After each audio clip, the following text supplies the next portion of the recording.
시리즈 설교를 우리 계속하고 있습니다. 첫 번째, 믿음으로 산다는 것이 구체적으로 무엇을 의미하는가에 대해서 여유라는 제목으로 첫째 주에 말씀을 드렸고요. 그리고 지난주에는 시선이라는 주제로 말씀을 드렸습니다. 그리고 오늘은 선택이라는 주제를 가지고 말씀을 나눌 것입니다. 지난주부터 우리 새신자반 6기 제자훈련을 주일날 예배 끝나고 시작했는데요. 바로 지난주에 제자훈련을 하는 중에 한 자매님이 이런 질문을 하셨어요.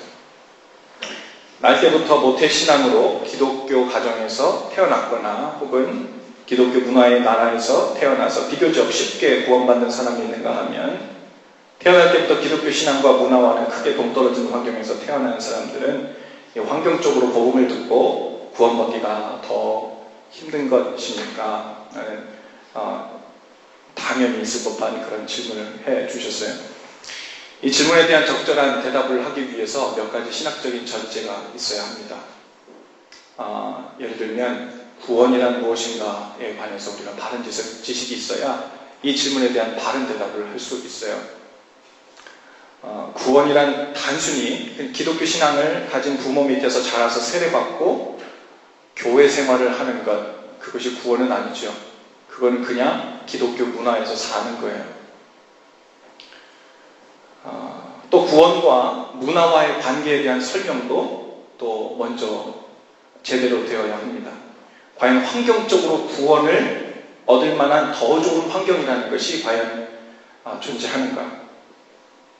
왜냐하면 같은 환경 속에서도 사람들이 복음에 반응하는 것이 전혀 다를 수 있고, 오히려 믿음을 갖기 힘든 상황 속에서 진짜 믿음의 꽃이 피어났던 역사가 바로 기독교 역사입니다.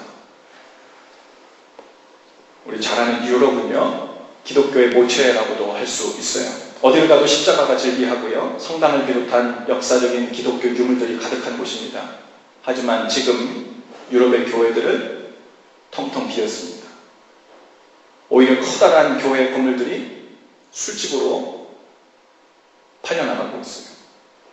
그런가 하면 이 아프리카 같이 선교사들에 의해 복음을 전해 들을 수밖에 없는 이 나라는 그곳에서 복음의 확산은 가히 상상을 초월할 정도입니다. 북한과 중국의 지하교회들은 말할 것도 없습니다. 숨어서 예배를 드릴 수밖에 없는 종교의 자유가 허락되지 않은 그런 열악한 환경 속에서도 오히려 구원을 향한 믿음의 선택들은 더욱 급증하고 있어요. 이런 형편으로 볼 때 믿음은 환경이 아니라 선택입니다. 다만 기독교 문화에서 사는 것과 예수님을 인격적으로 만나 거듭나는 일, 이것은 엄연히 다른 의미임을 우리가 반드시 알고 깨달아야 합니다. 예수 믿기 좋은 환경에 있었던 것으로 우리가 치자면 가룟 유다를 들 수 있습니다. 가룟 유다는 정말 환경적으로 볼 때 예수 잘 믿기 좋은 한 수지 맞은 사람입니다.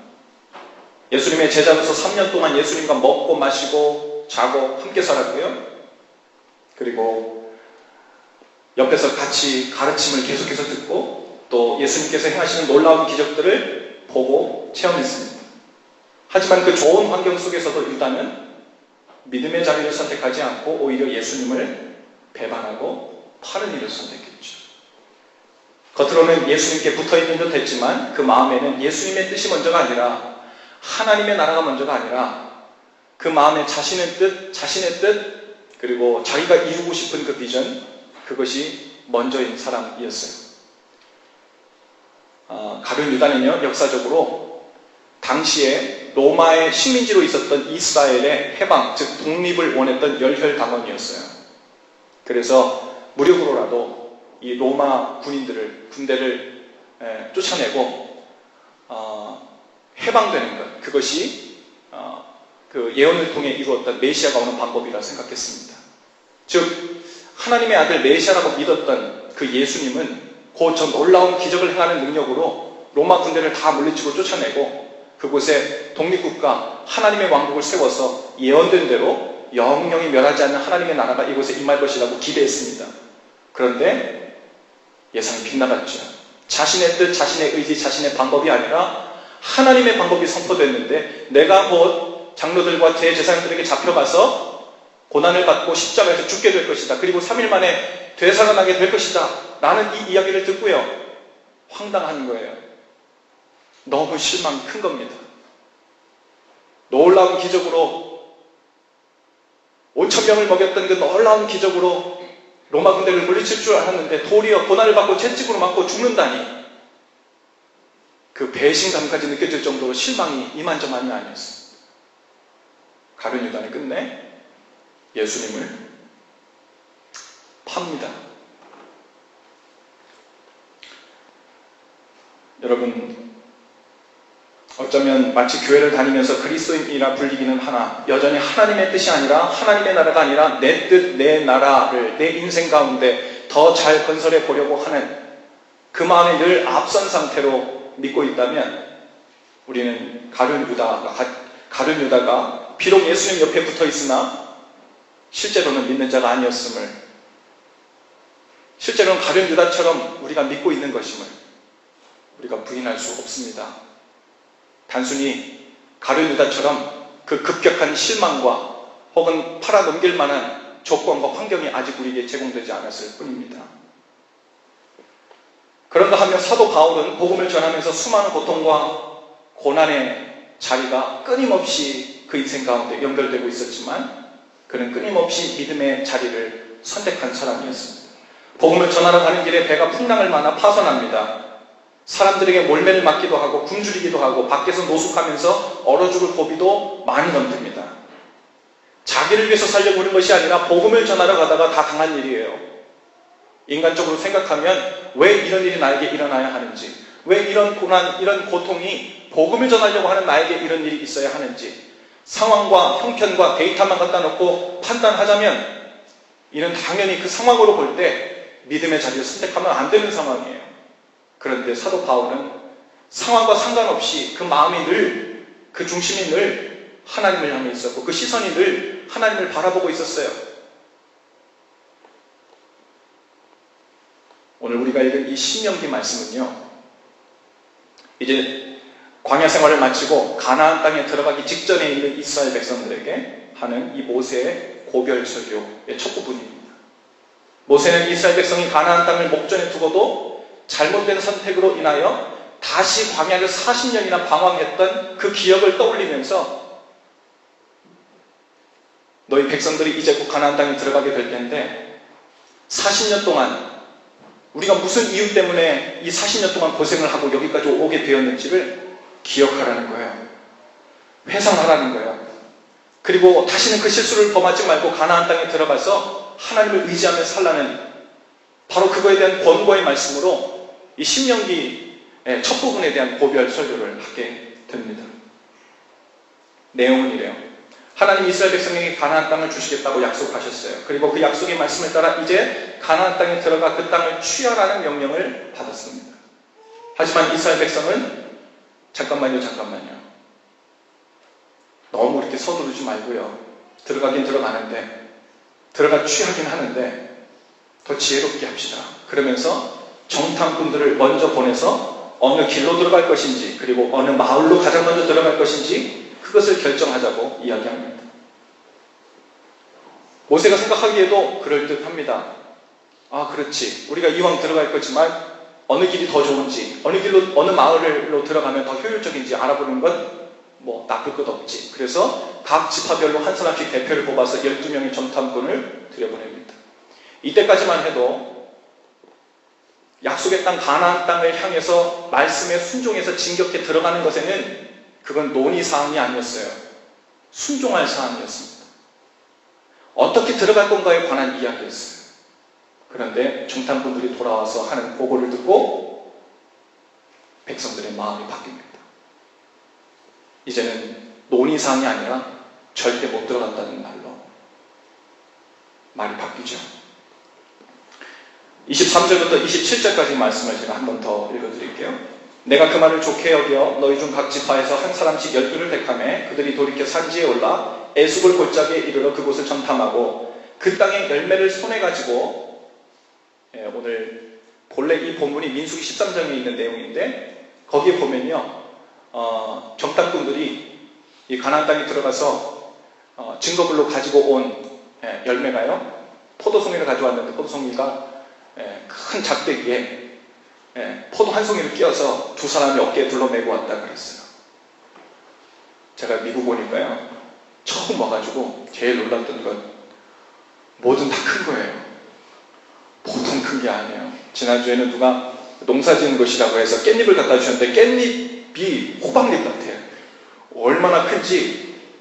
그래서 제가 처음 와서 한 이야기가, 미국 와서 봤는데, 아니 뭐 이렇게 커. 그리고 그걸 보고서는 여기가 가나안 땅이 그런가 보다. 가나안 땅에는 그렇게 비옥하고 적과 꿀이 흐르는 땅이었어요. 그곳에서 포도 한 송이를 두 사람이 둘러매고 올 정도, 아마 물론 약간 과장이 있겠죠. 하지만 그 정도로 큰 수확이 있을 만큼 열매가 주렁주렁 열리는 비옥한 땅이었단 말이죠. 그런데 보세요. 그 땅의 열매를 손에 가지고 우리에게로 돌아와서 우리에게 말해 이르되 우리 하나님 여호와께서 우리에게 주시는 땅이 좋더라 하였느니라. 그러나 너희가 올라가기를 원하지 아니하고 너희 하나님 여호와의 명령을 거역하여 장막 중에서 원망하여 이르기를 여호와께서 우리를 미워하심으로 아모리 족속의 손에 넘겨 멸하시려고 우리를 애굽 땅에서 인도하여 내셨도다. 민수기 13장에 나오는 정탐꾼들의 이 두 보고는요, 크게 봐서 두 가지로 요약됩니다. 첫 번째 보고는 무엇이냐면 그 땅이 과연 하나님께서 말씀하신 대로 적과 꿀이 흐르는 좋은 땅이었다 이거예요. 그거는 12명이 다 공통으로 고백하는 것입니다. 두 번째, 그 땅 백성들은 모두 강하고 체격이 좋았고 성과도 높았다. 이것이 공통적인 보고예요. 문제는 이 똑같은 보고를 듣고 완전히 다른 선택들이 나왔다는 거예요. 여호수아와 갈렙과 모세는 정탐꾼들의 보고를 통해 원하는 인포메이션을 얻게 됐는데 그것이 무엇이냐면, 보고를 듣고 보니까 하나님의 말씀대로 가나안 땅이 좋은 땅이구나 라는 것을 알게 됐어요. 그리고 나서 이제 하나님의 말씀대로 좋은 땅인 것이 확인됐으니 이제 진격하자, 들어가자, 이것만 남은 거예요. 그게 원래 취지였죠. 그들에게 중요한 것은 하나님의 약속의 말씀이었어요. 그리고 그 말씀의 증거를 정탐꾼들이 보고 온 것에 불과했습니다. 그 보고 전체는요, 말씀 안에서 생각하니까 모든 것이 하나님의 인도하심으로 판명난 거예요. 모세와 여호수아 갈렙은 믿음의 선택을 했습니다. 반면 백성들에게는 하나님의 약속처럼 그 땅이 좋은 땅인지 아닌지 이것이 중요한 문제가 아니었어요. 마음에 하나님의 말씀을 담지 않고 현실적인 상황과 형편과 데이터만 가지고 지금 계산하고 있으니까 나오는 결론은 뻔한 거예요. 이 일은 안 되는 일이라는 거예요. 며느리가 와도 안 돼, 이 일은. 도저히 이 일은 안 되는 일인 거예요. 사람 불러야 되는 거예요. 백성들은 갑자기 자신들이 처한 형편들을 보고 하늘이 무너져 내릴 것 같았어요. 명령대로 아무리 족속의 산지에 진격해 들어가도 죽을 것 같고, 뒤를 돌아서 애굽 땅으로 갈 수도 없어요. 애굽에서 군대가 막 쫓아오는 것을 간신히 피해서 도망왔는데 애굽 땅에 가면 딱 또 죽은 목숨이거든요. 그리고 곧 모세와 하나님을 향한 원망과 불평이 시작됩니다. 같은 형편, 같은 상황, 같은 보고를 가지고 전혀 다른 선택이 나온 거예요. 그것은 오직 마음에 약속의 말씀을 담고 있는 상태에서 상황을 보고 데이터를 보고 판단했는가, 아니면 하나님의 말씀, 하나님의 뜻이 전혀 없고 그냥 상황과 데이터만 놓고 판단했는가, 그거의 차이뿐이에요. 결국 하나님은 이스라엘의 원망과 불평하는 소리와 마치 하나님이 죽기라도 한 것처럼 백성들이 곡하기 시작했다 그랬어요. 이제 우리는 딱 죽었구나. 우리는 어디로 물러설 곳이 없구나. 중요한 것은요, 말씀해 보니까 이 사람들이 원망하고 불평하는 소리를 어디서 했냐고 그러면 장막에서 했다 그랬어요. 보고를 딱 들었어요. 그리고서는 각자 텐트 안으로 들어갔어요. 자기네 집 텐트로. 텐트마다 원망하는 소리, 불평하는 소리, 낙심하는 소리가 끊이지 않는 거예요.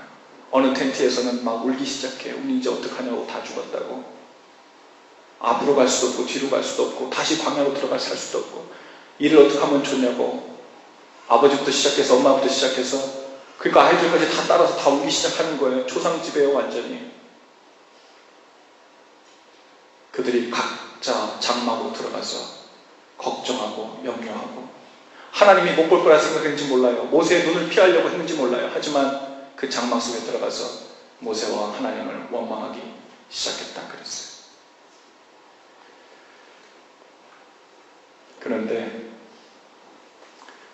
바로 거기서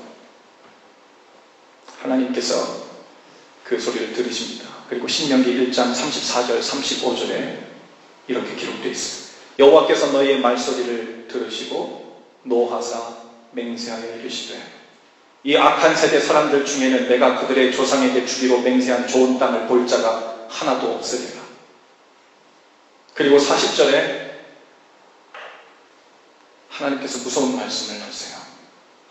너희는 방향을 돌려 뒤로 돌아 광야로 다시 들어가.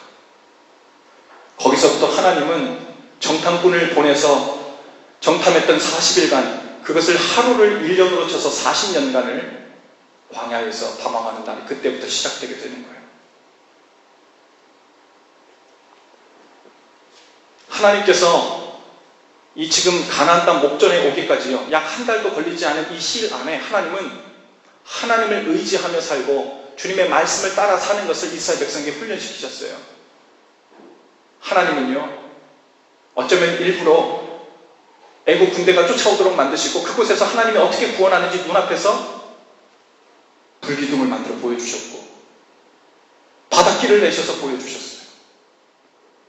구름기둥과 불기둥으로 인도하셨고 만나와 메추라기를 먹여주셨어요. 광야길을 그렇게 걸어왔는데도 아프고 혹은 신발이 헤어지고 그곳에서 죽어나간 사람들이 없도록 하나님께서 철저하게 보호하셔서 거기까지 인도하신 거예요. 그리고 그들에는 하나님의 명령과 약속의 말씀이 담겨져 있다고 생각하셨어요. 그리고 진격해 들어가라 하셨어요.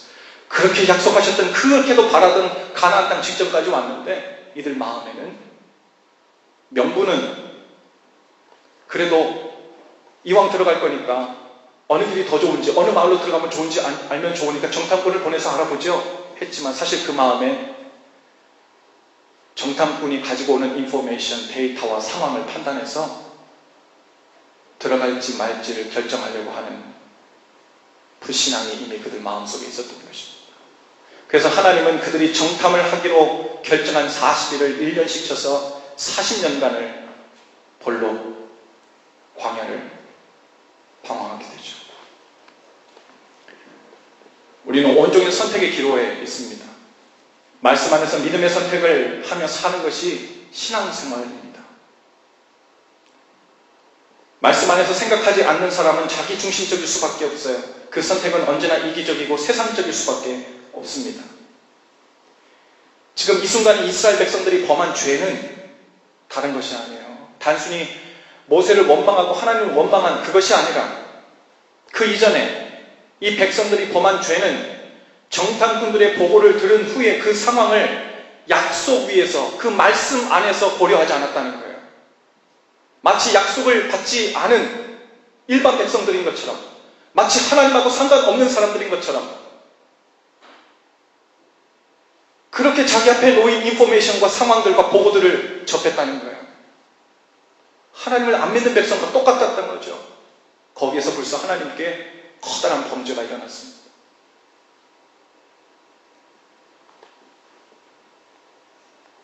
우리 또한 하나님의 백성이라고 그래요. 하나님의 자녀라고 그래요. 그리스도인이라고 그러고 신앙생활 한다고 그래요. 그 증거가 무엇입니까? 교회 나와 있다고 그리스도인 아니에요. 예배 하나님 드린다고 하나님의 자녀 아니에요. 그리스도인이고 하나님의 자녀인 이유고 증거는 어떤 상황, 어떤 인포메이션, 어떤 상황의 세팅 가운데 내가 들어가든 그 모든 상황을 나에게 주신 약속의 말씀 안에서 주님께서 나에게 주신 그 뜻 안에서 그 상황을 보고 판단하고 결정하는 그 삶, 믿음에 이끌려 사는 삶, 그것이 하나님의 자녀의 증거인 줄로 믿습니다. 여러분, 하루에도 얼마나 많이 선택할 일이 많습니까? 말씀의 기준이 아니라 우리가 바로 세상의 기준을 적용하며 판단하려 할 때 우리 가운데 그것이 불신앙이고 또한 주님께서 그토록 싫어하시는 믿음 없는 자녀들임을 우리가 알게 됩니다. 오늘 여러분이 처해 있는 상황과 형편, 여러분 겉보기에 상황이 얼마나 어려운가, 상황이 얼마나 좋은가, 이것을 놓고 판단하는 것은요, 그것은 그냥 신기루예요. 10% 좋은 상황이 있다고 쳐요. 자, 그것은 좋은 쪽으로 흐를까요? 나쁜 쪽으로 흐를까요? 몰라요. 좋은 쪽으로 갈 수도 있고 나쁜 쪽으로 갈 수도 있어요. 90% 좋은 상황이 있다고 칩시다. 좋은 쪽으로 흐를까요? 나쁜 쪽으로 흐를까요? 100%가 아닌 건 나쁜 것 같은 거예요. 우리는 계속해서 그리스도인이라 하면서도 내 삶 가운데 있는 인생의 성공의 가능성을 쫓아서 그 가능성을 높이고자 하는, 그래서 하나님이 나에게 약속의 말씀을 주셨지, 하나님이 나에게 주님의 뜻을 보여주셨지, 주님이 동행하시지, 그것 때문에 평안을 삼는 것이 아니라 내가 어제보다는 성공할 가능성을 더 높였지, 그것 때문에 나의 평안의 이유를 삼는다면 그것은 하나님과 상관없는 자예요. 그 가능성을 높이는 삶 가운데 휘둘려 사는 것, 그게 세상적인 삶이에요.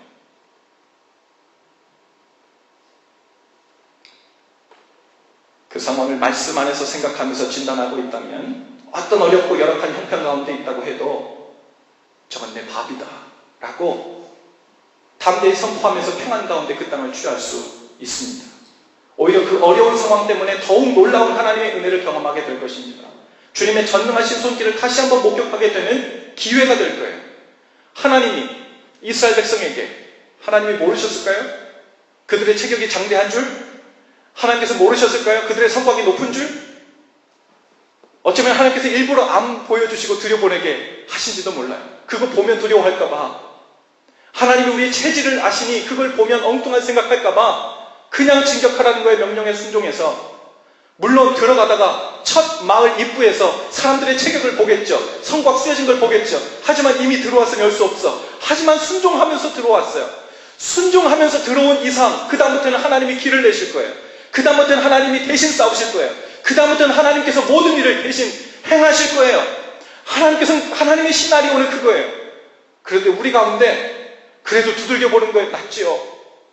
그리고 정탐꾼을 보내고 들어갔어요. 여러분, 불의 전차라는, 보신 분들도 많을 텐데 유명한 고전 영화가 있습니다. 에릭 리들이라는 사람이 주인공인데요. 100m 달리기 선수입니다. 영국의 선교사 자녀로 중국 천진에서 1902년에 태어났습니다. 선교사 자녀로서 어려서부터 중국에서 먼 거리를 달리기도 하고 걸어다니면서 그렇게 어린 시절을 보내서 그런지 몰라도 달리기를 어려서부터 참 잘했습니다. 그래서 결국 영국의 100m 국가대표 선수로 선발이 되었고 제8회 파리올림픽에 출전하게 되었어요. 국가대표로 출전하게 됐죠. 영국의 온 국민들은 에릭에게 기대를 모았고 매체들은 하나같이 에릭이 가장 유력한 우승 후보로 지목했습니다. 그런데 100m 달리기 경기가 평일이 아니라 주일에 개최된다는 것을 그 파리 올림픽에 가서 알게 된 거예요. 그리고 이 에릭은 그만 출전을 포기합니다. 그리고 주일날 발걸음을 교회로 돌려서 예배하는 것을 선택했습니다. 주일은 목에 칼이 들어와서 칼이 들어와도 예배해야 한다는 어떤 그런 율법주의자여서 그런 것이 아니었어요.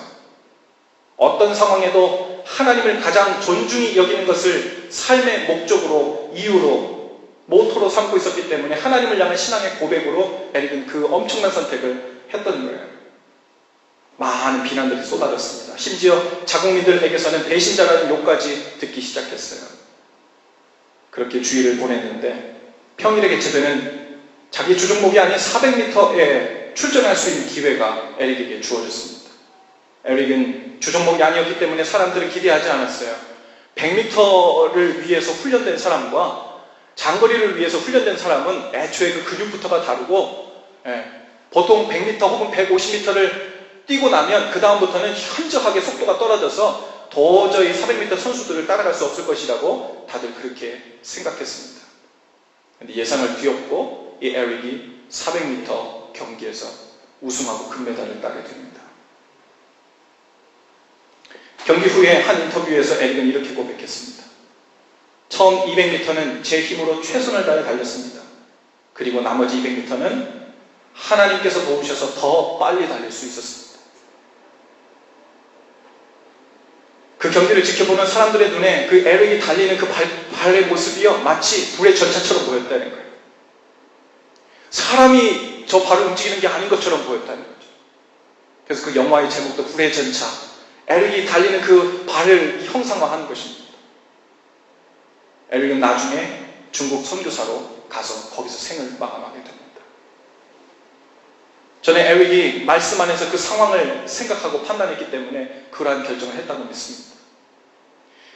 주일날 올림픽을 하게 되면 다 출전하지 말아야 된다는 것이 요지가 아니에요. 거기에 아주 논란의 대상이 많을 텐데 그것은 할 이야기가 참 많지. 단순히 우리가 이야기할 수 있는 문제는 아닙니다. 하지만 그 믿음의 선택을 통해서 믿음의 자리로 나간 에릭을 하나님은 더욱 영광스럽게 하셨습니다. 사람들은 말합니다. 저도 믿음의 선택을 하면서 살고 싶지만 그것이 거의 불가능하리만큼 힘이 듭니다. 마음이 없는 것은 아닌데 실행으로 옮겨질 수가 없어요. 저도 그게 무슨 의미인지 알아요. 어떤 느낌인지도 압니다. 하지만 선택은 분명 우리의 몫입니다. 마음은 있는데 몸이 따라주지 않는 것이 아니라 몸이 따라갈 만큼 충분한 마음이 없는 것입니다. 우리가 구해야 할 것은 주님, 이 몹쓸 몸, 이 사망의 몸에서 언제쯤 제가 구원되고 제가 원하는 마음대로 이 몸이 옮겨질 것입니까? 움직여줄 것입니까? 그것을 위해서 한탄하는 일이 아니라 주님, 제가 지금이라도 벌떡 일어나서 주님 원하시는 것에 순종할 수 있을 만큼의 주님을 향한 특심한 마음을 주님 저에게 주시옵소서. 그것을 우리에게 더욱 구해야 될 줄로 믿습니다. 제 아내는 커피를 좋아해요.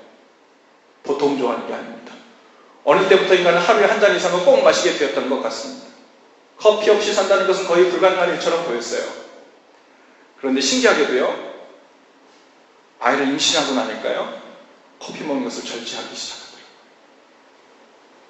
거의 불가능한 것처럼 보였는데 그 일이 가능하더라고요. 왜 그랬을까요? 커피를 먹는 입맛이 달라진 게 아니에요. 여전히 먹고 싶어요. 그런데 그것보다 더 큰 소원이 생겼어요. 뱃속에 생명을 주고도 받고도 아깝지 않을 내 딸이 뱃속에서 자라고 있다는 거예요. 그 생명에게 해가 될 일이면 내가 이렇게 먹고 싶지만 내가 이거 참고 인내하고 절제하겠다는 거예요. 여러분, 커피에 관한 이야기가 아니라, 물론 지금은 이제 자유롭게 마음껏 마시고 있는데 커피뿐만 아니라 어떤 부모가 정상적인 생각을 가진 사람이라면 어떤 엄마가 뱃속에 아이를 품고 임신한 상태로 술을 마시겠어요? 담배를 피겠어요? 그러면서 내 마음은 원인데 몸이 따라주지 않아가지고 잘 안 되네요. 이러면서 담배를 계속 필까요? 그러면서 술을 계속 마실까요?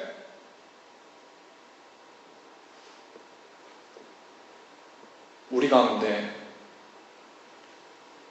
주님을 위한 삶, 내 속에 살아계시는 주님이 내 삶의 이유가, 내 삶의 목적이, 내 온전한 소원이 되지 못하기 때문에 우리의 선택이 실행으로 가지 못하는 거예요. 정말 사랑하면 바뀝니다. 정말 사랑하면 처절하게 우리 몸이 움직이게 돼요. 우리는 여기서 왜 더 사랑하지 못하냐? 질타하는 이야기를 하는 것이 아니에요. 주님, 저에게 주님을 더 사랑하고 주님을 열망하는 소원을 저에게 더욱 허락해 주옵소서. 여러분, 이것이 우리의 간절한 소원이고 기도가 되어야 할 줄로 믿습니다. 여러분, 우리가 믿음의 선택이 아니라 정욕대로 움직이는 육신의 선택을 반복함으로 인해서 우리 주위에 사랑하는 사람들이 얼마나 많이 고난하고 고통하고 가슴앓이를 하고 있는지 꼭 아셔야 돼요. 어느 존경하는 목사님께서는 평생을 목회하면서 교인들을 관찰해 온 것을 다음과 같이 책에서 이렇게 표현해 주셨어요.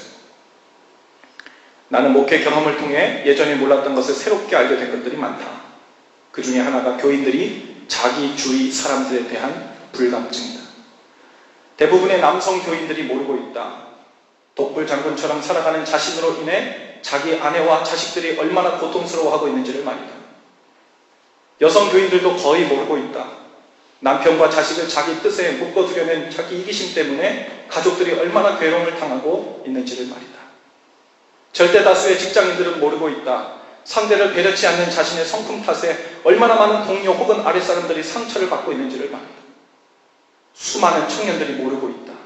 자신의 왜곡된 사고 혹은 언행으로 인해 숱한 주위 사람들이 얼마나 가슴앓이를 하고 있는지를 말이다.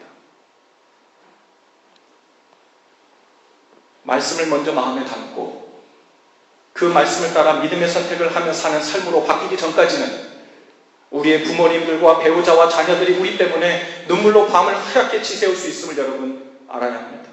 또 그 가슴앓이가 앞으로는 우리가 바뀌지 않는 한 점점 더 심해질 것밖에 남지 않았음을 또한 알아야 합니다. 아주 작은 것, 당장 시작할 수 있는, 당장 주님께 마음을 두고 실행에 옮길 수 있는 것부터 시작하세요. 그러면 그 작은 일이요, 거기서부터 엄청난 에너지와 파워가 생겼어요. 그 다음에는 믿음의 선택을 힘있게 할 수 있는 동력이 됩니다. 주일에 여러분 예배 시간에 제 시간에 오는 것부터 한번 시작해 보세요.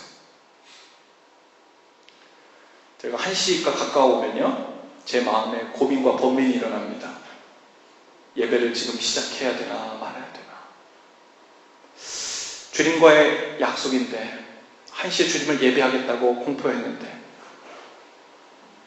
제 생각에는 한 절반 이상은 그 시간에 못 오시는 것 같아요. 바쁜 일도 있을 수 있습니다. 여러 가지 사정도 있을 수 있어요. 하지만 제가 이야기하는 것은 여러분을 향한 정죄가 아니라 우리의 믿음의 선택을 통해서 그것 하나가 바뀌어지지 않으면 우리 삶의 그 어느 하나도 바꿀 수 없음을 우리가 알아야 된다는 거예요. 제 시간 맞춰 오는 것, 시간 맞춰야지, 그럼 그건 율법이에요. 그거 맞췄다고 천국 가는 거 아니고, 그거 잘 맞췄다고 의롭게 되는 거 아니에요. 중요한 것은 내가 내 안에 주님께 마음의 고백을 삼고, 주님 저의 믿음의 선택으로, 주님 제가 10분 전에 주님께 와서 예배하기로 결단합니다. 그리고 여러분 한 번만 해보세요. 그리고 한 번을 주님 앞에 올려드리잖아요. 그러면 그것이 하나님께도 영광이 되지만요, 내 자신에게 엄청난 인커리지가 돼요. 그리고 그 다음부터는 또 한 번, 또 한 번. 이제는 예배 시간이 아니라 다른 내 삶의 어떤 영역들도 단순히 상황과 형편과 데이터만 갖다 놓고 판단하는 것이 아니라 주님의 말씀 안에서 주님의 뜻을 가지고 판단하고 순종하게 되는 밑거름이 되게 될 것입니다. 여러분, 가정을 행복하게 만들고 싶으세요? 어떤 상황과 형편에 상관없이 바로 우리 자신이 먼저 죽기로 선택하면 돼요. 누가 먼저 잘못했고 누구 말이 더 타당한가를 따지고 싶어하는 태도 자체가요, 이미 내가 죽을 마음이 없다는 표현이에요. 상대방의 의지와 태도를 어찌됐든 죽이는 방법으로 행복해진 가정은 한 가정도 없어요. 그런 식으로는 믿음의 가정도 세우지 못합니다. 때로는 억울해도, 때로는 풀어지지 않은 것이 있어도 주님 때문에 내가 먼저 죽겠다는 남편, 내가 먼저 죽겠다는 아내, 그리고 내가 먼저 죽겠다는 아이들이 있는 가정이 행복해지고 또한 믿음의 가정이 됩니다. 죽기로 선택해서 믿음의 자리로 나간 걸음걸이만큼만, 딱 그만큼만 행복해지는 거예요. 어떤 사람은 착각합니다. 우리 청년들 중에는 특별히 이런 착각을 하지 말았으면 좋겠어요. 내가 부족하니까 나보다 훨씬 인격이 뛰어나고 성품도 좋고 여러모로 모든 것을 서포트해 줄 수 있는 남자친구 혹은 여자친구를 만나서 나중에 결혼하게 되면 나는 그냥 보통만 해도 삶이 저절로 행복해지고 삶이 저절로 믿음의 가정이 세워지고 웬만큼 평균 이상의 가정이 세워질 거라고 생각하지 마세요. 그거는요, 엄청난 착각이에요. 그냥 살면서 행복해지는 가정, 그냥 살면서 믿음의 가정은 절대로 never ever 세워지지 않습니다. 성령의 하나 되게 하신 것을 힘써 지키라고 말씀하셨어요. 교회에 주신 말씀이지만 가정은요, 더 작은 교회예요. 하나님께서 우리 가정을 남편으로, 아내로, 아이들로, 부모로 묶어주신 거예요. 성령께서 하나 되게 하셨는데요, 그 하나 되게 하신 것을 내가 먼저 죽겠다고 결단하고 나가지 않으면요, 절대로 그것은 하나 되지 못해요. 절대 행복해지지 못해요. 절대로 믿음의 가정은 세워지지 않습니다. 우리가 주님 앞에서 죽기로 결단한 횟수만큼만 딱 행복해져요. 여러분, 하루에도 수십 번씩 여러 상황, 이런 상황 저런 상황들을 대할 때마다 믿음의 선택을 하고 그것을 실행에 옮길 수 있도록 성령님께 그 마음을 구하실 수 있기를 바랍니다. 그리고 주님을 신뢰함으로 그 선택을 실행하는 거예요. 이스라엘의 광야 40년 동안에 하나님은 항상 그들보다 앞서가셔서 모든 것을 준비해 놓으셨어요. 여러분, 자, 이스라엘 백성 다 일어나. 내가 이제 이동할 거니까 구름 기둥, 불기둥을 따라서 따라와. 그렇게 말씀하신 때는요, 하나님께서 낮잠 주무시다 갑자기 깨가지고 가보자. 너무 오래 잤구나. 이러시면서 이동하신 것이 아니에요. 모세가 뭐라고 그러는 줄 알아요? 33절에 보니까 이래요. 그는 너희보다 먼저 그 길을 가시며 장막 칠 곳을 찾으시고 밤에는 불로 낮에는 구름으로 너희가 갈 길을 지시하신 자신이라. 할렐루야. 여러분, 하나님께서는 그냥 아무 때나 시도 때도 없이 마음 내킬 때 일어나 따라오라 그러신 것이 아니라 주님께서 움직이라 명하시고 가라 하고 명하실 때는 주님께서 항상 먼저 가셔서 그 다음에는 어디에 장막을 칠 것인지, 우리 백성들이 어느 길목을 지나게 될 것인지, 어떤 위험이 도사리고 있으며 어느 방패막이를 주님께서 쳐줘야 될지, 때로는 어느 길을 지날 때 그것을 힘을 삼고 단련을 삼아서 그들에게 유익이 될지, 그 모든 것을 계산하시고 주님께서 가라 명하신 것이라는 거예요. 가나안 땅에 들어가라 명하셨을 때도 하나님의 말씀은 바로 그것이었습니다. 그것에 순종하지 못하면 가나안 땅에 설사 들어가서 적과 꿀이 흐르는 약속의 땅에 들어간다 해도 하나님 나라를 못 살아요. 가나안 땅에 들어왔는데 거기서도 여전히 세상의 삶을 살고 있는 거예요. 왜요? 하나님 말씀 따라 사는 법을 아직도 훈련받지 못하고 순종으로 연습하지를 못했어요. 그러니 주님께서 뒤로 돌아 다시 광야길로 들어가. 40년 동안 벌리기도 했지만 그 가운데서 너는 나를 신뢰하는 법을, 나를 믿고 사는 법을, 내 말에 의지해서 사는 법을 다시 훈련받아야 된다는 거예요. 여기는 삶이 잘 안 풀립니까? 생각처럼 잘 안 돌아가요? 둘 중에 하나예요. 하나님께서 주신 약속의 말씀 붙들고 믿음 안에서 그 상황과 데이터를 놓고 다시 판단하고 다시 그 상황을 직시해야 될 일이든지, 아니면 내가 하나님 없이 엉뚱한 길을 헤매고 있는 거예요. 어쩌면 다시 광야길로 들어가서 다시 순종하며 사는 법을 배워야 될 정도로 우리가 한참 먼 길을 돌아가고 있는지도 모릅니다. 우리의 마음은 하루에도 수십 번씩 인생을 정탐하는 정탐꾼처럼 온갖 종류의 가능성들을 찾고 계산합니다. 반드시 기억해야 될 것이 있어요. 아무리 그 계산이 맞는 것 같아도 말씀 안에서 내린 믿음의 선택이 아니라면 다시 광야로 돌아가게 되고 40년을 뺑뺑이 도는 일 같은 일들이 우리 인생 가운데 반복된다는 거예요.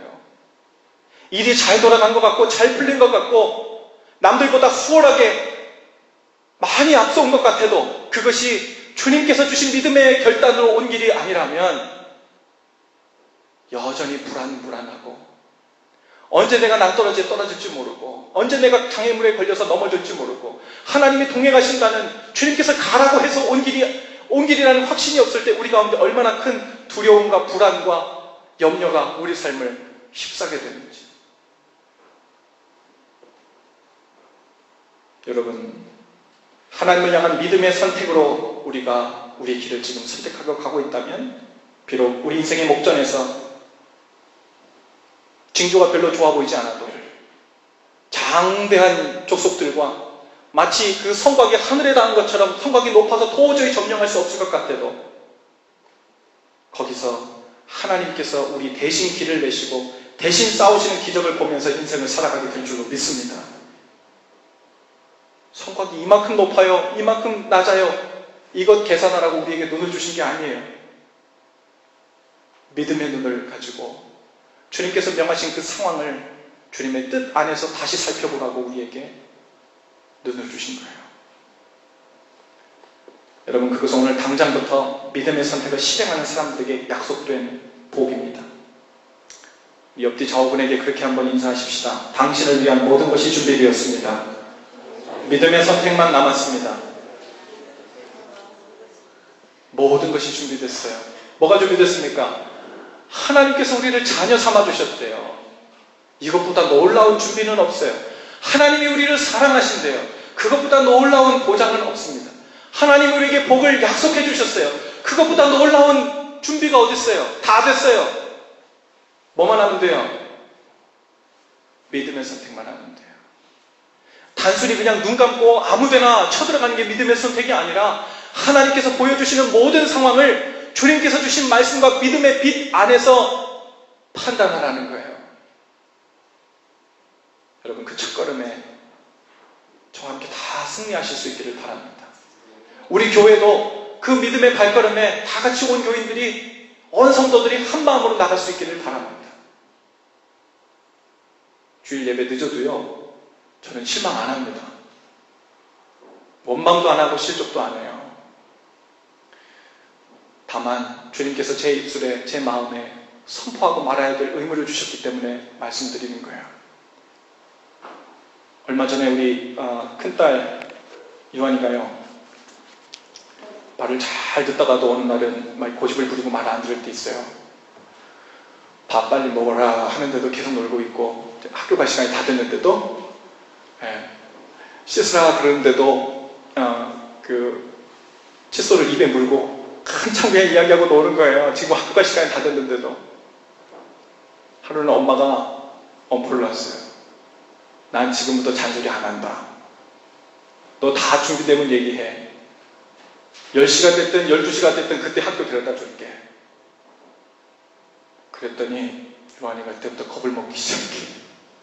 그리고 엄마를 쫓아다니면서 엄마 잔소리 해줘. 잔소리 해줘. 잔소리를 안 해주는 게 너무 무서운 거예요. 저는 여러분에게 잔소리를 많이 할 작정입니다.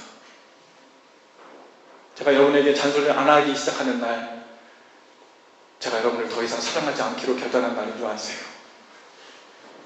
여러분, 주님께서 우리에게 성령님을 통해 날마다 책망하시고 정신 차리라고, 뒤로 돌라고, 똑바로 쳐다보라고 채찍질도 하세요. 여러분, 이것은 감사 제목입니다.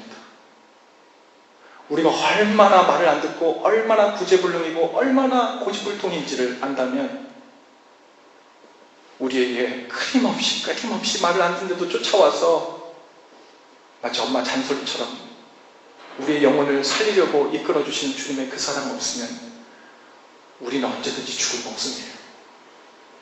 오늘 그 은혜를 기억하시면서 주님 앞에 나가십시다. 그리고 이제부터 주님 가라 명하시면 그때 갈게요. 서라 그러시면 그냥 설게요. 주님 뜻 바라보면서 그 길로 나갈게요. 이것이 우리 믿음의 고백이 될 줄로 믿습니다. 모두 자리에 일어나셔서 우리 이 고백을 복조를 붙여서 우리 둘 함께 고백하며 나가십시다. 주님 말씀하시면 제가 주님 앞에 나가겠습니다. 주님 뜻이 아니면 언제든지 제가 멈춰서겠습니다. 오늘 그 고백을 주님 앞에 드리면서 주님, 이것이 제 입술에 그냥 흘리는 말이 아니라 제 중심의 고백입니다. 열매가 있길 원하고 이대로 순종하며 살길 원합니다. 이 고백을 주님 앞에 올려드리며 나가십시다. 주님 말씀하시면 내가 나가리라. 주님 뜻이 아니면 내가 멈춰서리라. 나의 가도 서는 법 주님 뜻에 있으니 오 주님 나를 이끌소서. 한 번 더. 주님 말씀하시면 주님 말씀하 내가 나가리라. 내가 나가리. 주님 뜻이 아니면 주님 뜻이 주님 이 자리에 내가 멈춰서겠습니다.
시간 함께 기도하며 나갈 때 주님께서 말씀하시면 그때가 지금인 줄 알고 주님 제가 출발하겠습니다. 주님 뜻이 아니면 주님 아무리 상황이 좋아도 출발하지 않고 머물러 서겠습니다. 나의 안정, 나의 평안, 그 기준은 오직 하나님의 동행하심에 달렸음을 선포합니다. 주님 믿음을 허락하여 주셔서 하나님을 향하여 믿음의 선택이 날마다 우리 삶 가운데 끊임없이 이루어질 수 있도록 성령님 오셔서 도우시고 인도해 달라고 우리 다 같이 함께 기도하면서 주님 앞에 나가십시오.